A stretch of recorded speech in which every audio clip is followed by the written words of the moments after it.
तर लालू प्रसाद यादव यांचे दोन्ही पुत्र सध्या पिछाडीवर आहेत। तेजस्वी आणि तेजप्रताप हे दोन्ही पुत्र त्यांचे पिछाडीवर आहेत। तेजस्वी यादव 1273 मतांनी पिछाडीवर आहेत। तेजस्वी यादव आणि लालू प्रसाद यादवांसाठी हा एक मोठा धक्का। आरजेडीच्या अस्तित्वावरच या ठिकाणी प्रश्नचिन्ह उपस्थित। आकडेवारी आपण पाहूया। भाजप 83, जेडीयू 76, तर एलजेपी 22।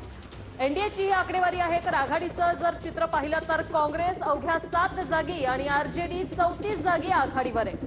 तर एनडीए 185 आणि महाआघाडी 50 जागांवर, तर आरजेडी 34 जागांवर या ठिकाणी आघाडीवर आहे। जनसुराज्य पक्षाला मात्र 0 जागी आघाडी मिळालेली आहे। प्रशांत किशोर यांच्यासाठी हा एक मोठा धक्का। सल्ला देणं आणि प्रत्यक्ष लढाईमध्ये उतरणं यामध्ये फरक आहे हे प्रशांत किशोर यांना कळलं असेल। अर्थात 0 जागांवर सध्या जेएसपी आणि ते एनडीए 185, तर तिथे आपण पाहतो श्री नीतीश कुमारजी थे और है और रहेंगे अशा प्रकारचे पोस्टर देखील आता बिहारमध्ये लागलेले आहेत। तर गेल्या वेळी सर्वात मोठा पक्ष जो ठरलेला तो आरजेडी, मात्र त्याची आता दयनीय अवस्था आहे। यंदा निम्म्याहून अधिक जागा घटल्यात। सध्या आरजेडीचं हे चित्र आपण पाहतोय। लालूंच्या कारकिर्दीमध्येच आरजेडीचं पानिपत होताना या ठिकाणी पाहायला मिळतं।